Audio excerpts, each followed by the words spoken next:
राजीव जी, मैं आपको बताना चाह रहा हूं 2014 में मैं महासमुंद जिला कांग्रेस कमेटी का अध्यक्ष था। सबसे पहले मैंने ये मामला 2014 में उठाया था। छत्तीसगढ़ के सबसे बड़े NH 53 का ये मामला था। मेरे उठाए हुए मामले में 109 अवार्ड वापिस हुए थे और तत्कालीन SDM को सजा भी मिली थी। और वो बड़ा मामला ऐसा था कि रोड के किनारे के आदिवासियों की जमीन और राजस्व रिकॉर्ड में जो चट्टान और घास के नाम पे दर्ज थी वो जमीनों को बेच दिया गया था। उस समय भी भारतीय जनता पार्टी के लोग इसमें शामिल थे। तो ये बहुत पुराना मामला है और ये कई समय से और ये पूरे हिंदुस्तान का सबसे बड़ा भ्रष्टाचार का मामला है जिसमें पूरी तरह से भारतीय जनता पार्टी का संरक्षण है। इसीलिए हम बार बार मांग कर रहे हैं कि अगर आप में जरा भी नैतिक साहस है तो आप CBI जांच की घोषणा कर दीजिए। दूध का दूध पानी का पानी हो जाएगा और जो इसमें अपराधी होंगे जिनकी मिलीभगत होगी उनके चेहरे भी बेनकाब हो जाएंगे और दोषियों को सजा मिलेगी। इसीलिए तो हम मांग कर रहे हैं, अगर आप दोषी नहीं हो, आपका कॉलर साफ है, तो आप जांच की घोषणा कर दीजिए। आप क्यों लिंगादान कर रहे हैं? छोटी छोटी मछलियों को सस्पेंड कर दिया, EOW को जांच दे दी, तो EOW तो आप ही के अधीन है। आप जो बोलोगे वैसा वो करेगा।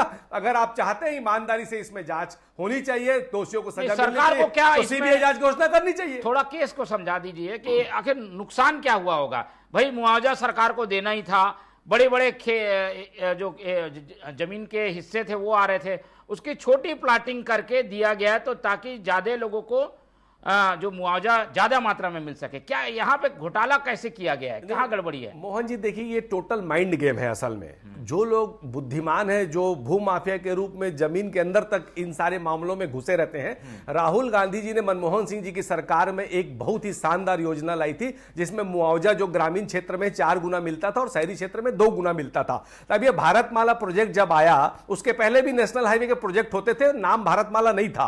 पर अब भारतमाला नाम से जब ये प्रोजेक्ट आया तो क्या होता है कि प्रोजेक्ट लॉन्च होने के पहले, राजपत्र में प्रकाशन के पहले नक्शा कुछ लोगों के पास, बड़े मजबूत लोगों के पास पहुंच जाता है। उस नक्शे के आधार पे जो किसानों की जमीन है, आदिवासियों की जमीन है, उसको औने पौने में खरीद लिया जाता है और खरीदने के बाद उसको छोटे छोटे टुकड़ों में बांट दिया जाता है, क्योंकि बड़े टुकड़े का एकड़ के हिसाब से मुआवजा मिलता है। वही टुकड़े जब छोटे कर दिए जाते हैं, 20,000 फुट से नीचे वो टुकड़े हो जाते हैं, तो फुट के हिसाब से जब मुआवजा मिलता है तो 20 लाख वाला मुआवजा जो है वो 100 करोड़ तक चला जाता है। तो इसमें ये माइंड गेम होता है जिसमें भारतीय जनता पार्टी, मतलब जो सरकार में बैठे हुए बड़े लोग हैं उनका हाथ रहता है और इसमें कुछ अधिकारियों का हाथ रहता है और कुछ जमीन का काम करने वालों का हाथ रहता है। ये मिलजुल के सामूहिक भ्रष्टाचार होता है जिसका हिस्सा बंटवारा सरकार में रहने वाले सारे लोगों को मिलता है। चलिए अब इसमें होगा क्या जान